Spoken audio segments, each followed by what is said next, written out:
Assalamualaikum warahmatullahi wabarakatuh. Selamat siang, Shalom, Om Swastiastu, Namo Buddhaya, dan salam kebajikan.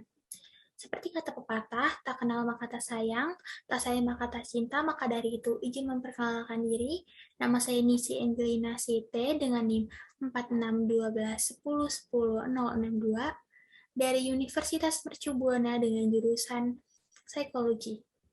Sebelumnya saya ucapkan terima kasih kepada Bapak Firdaus yang sudah memberi kesempatan dan kepercayaan kepada saya untuk membahas satu topik, yaitu fenomena penggunaan bahasa pergaulan di Indonesia.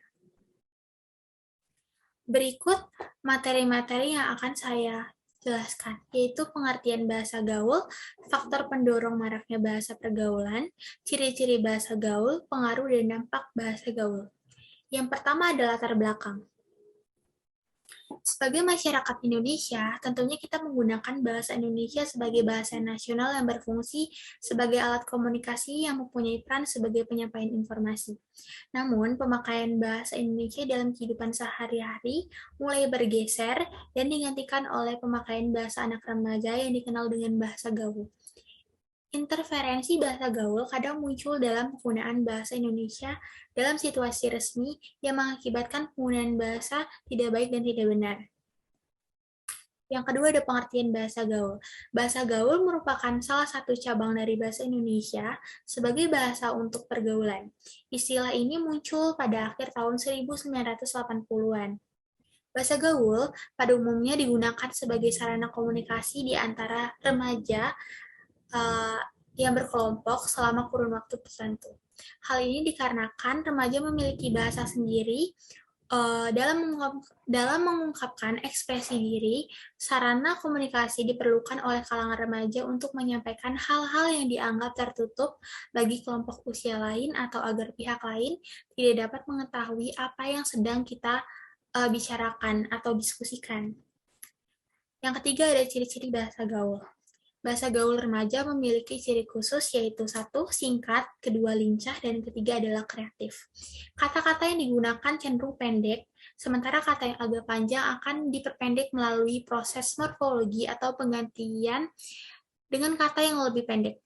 Berikut contoh-contoh bahasa pergaulan. Yang pertama adalah kosakata khas, yaitu ayah, maaf, yang pertama ada aku bahasa gaulnya sering disebut dengan gue, gua. Yang kedua ada ayah sering disebut dengan bokap. Yang ketiga cantik, cakep. Yang keempat ibu, nyokap. Dan yang kelima ada kamu, sering disebut dengan lu, lo, elu. Yang kedua adalah penghilangan huruf H. Bohong menjadi bohong, habis menjadi habis, hangat menjadi anget, hitung menjadi hitung, hujan menjadi hujan. Yang ketiga adalah penggantian huruf A dengan E.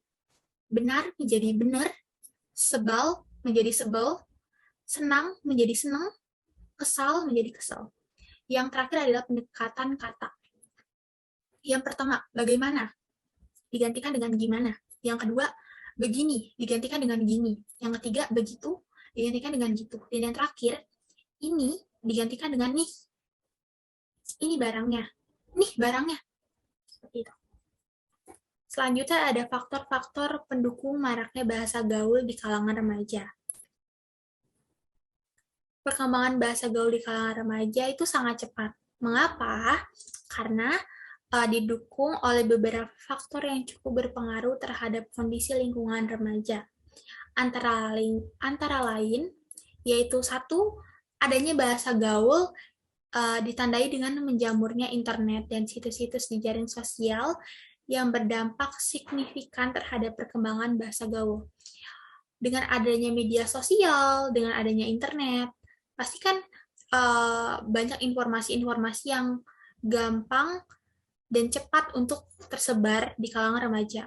Maka dari itu adalah salah satu faktor perkembangan bahasa pergaulan.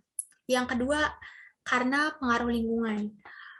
Remaja kan umumnya remaja itu menyerap dari percakapan orang-orang dewasa di sekitarnya, baik itu percakapan antara teman sebayanya, atau keluarga, atau tetangga. seperti itu. Yang ketiga adalah peran media. Media dibagi menjadi dua, yaitu media elektronik dan media cetak. Elektronik seperti televisi, media cetak seperti koran, novel, majalah, atau lain sebagainya. Selanjutnya ada pengaruh bahasa gaul terhadap bahasa Indonesia. Apa sih pengaruh bahasa gaul ini terhadap bahasa Indonesia? Masyarakat sudah banyak yang memakai bahasa gaul dan lebih parahnya lagi, generasi muda Indonesia juga tidak terlepas dari pemakaian bahasa gaul. Bahkan generasi muda banyak yang memakai bahasa gaul ketimbang daripada pemakaian bahasa Indonesia.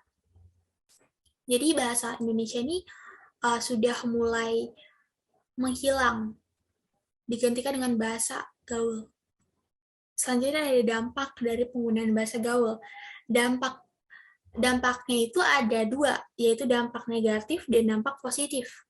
Dampak positifnya yaitu bahasa Indonesia ini membuat remaja itu menjadi lebih kreatif.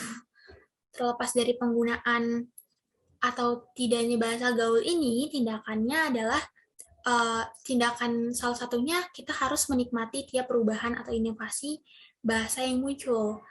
Asalkan dipakai pada situasi yang tepat, media yang tepat, dan komunikasi yang tepat juga. Seperti kita harus melihat lingkungan kita. Ketika kita berada di dalam lingkungan formal, kita memakai bahasa Indonesia yang baik dan benar.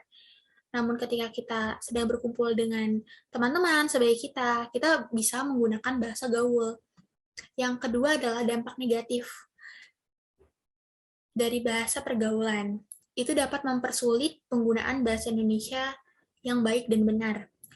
Padahal kan di sekolah atau di tempat kerja kita diharuskan untuk menggunakan bahasa Indonesia yang baik dan benar. Bahasa gaul dapat mengganggu siapapun yang membaca dan mendengar kata-kata yang termasuk di dalamnya.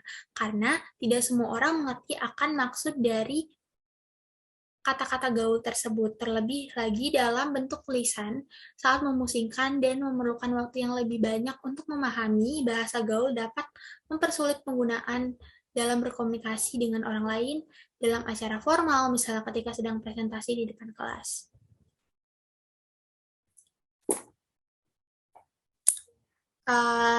Selanjutnya ada kesimpulan. Jadi kesimpulannya, bahasa gaul ini menjadi bahasa pergaulan anak belia, keanekaragaman budaya negara di bidang bahasa. Penggunaan bahasa gaul yang secukupnya dan dipakai sempurna, sinkron, menggunakan porsinya akan jauh lebih baik dibandingkan menggunakan bahasa ini secara berlebihan. Bahasa gaul sangat berperan pada pembentukan bahasa yang dipakai kalangan remaja, lantaran penggunaannya yang bersifat santai dan fleksibel. Tetapi alangkah baiknya jika kita memakai bahasa Indonesia yang baik dan benar. Sebagai akibatnya, eksistensi bahasa Indonesia menjadi bahasa nasional permanen terjaga. Bahasa Indonesia merupakan bahasa persatuan. Jadi, kita sebagai warga Indonesia yang peduli dan menghormati bahasa nasionalnya, wajib menjaga dan turut melestarikan bahasa kita, yaitu bahasa Indonesia. Jika kita telah memakai bahasa Indonesia yang baik dan benar, maka secara pribadi, orang yang berada di sekitar kita pun akan mengikuti apa yang kita gunakan bahasanya, seperti itu. Selanjutnya ada saran. Saran dari penggunaan bahasa pergaulan di Indonesia ini adalah kita perlu pembelajaran serta pemahaman yang lebih mendalam mengenakan penerapan bahasa pergaulan kepada seluruh masyarakat di Indonesia. Pada umumnya, dan terkhusus kepada kalangan remaja dalam menggunakan bahasa yang baik dan benar. Edukasi yang khusus untuk para remaja agar menggunakan bahasa Indonesia yang baik dan benar. Yang kedua, mendidik anak sejak dini untuk menggunakan bahasa Indonesia dengan baik dan benar. Seperti ketika kita masih kanak-kanak, itu kita harus mendidik anak itu menggunakan bahasa Indonesia yang baik dan benar. Tidak boleh bahasa pergaulan. Yang ketiga adalah memperbanyak intensitas sosialisasi kepada siswa-siswi di tingkat sekolah tentang penggunaan bahasa Indonesia yang baik dan benar.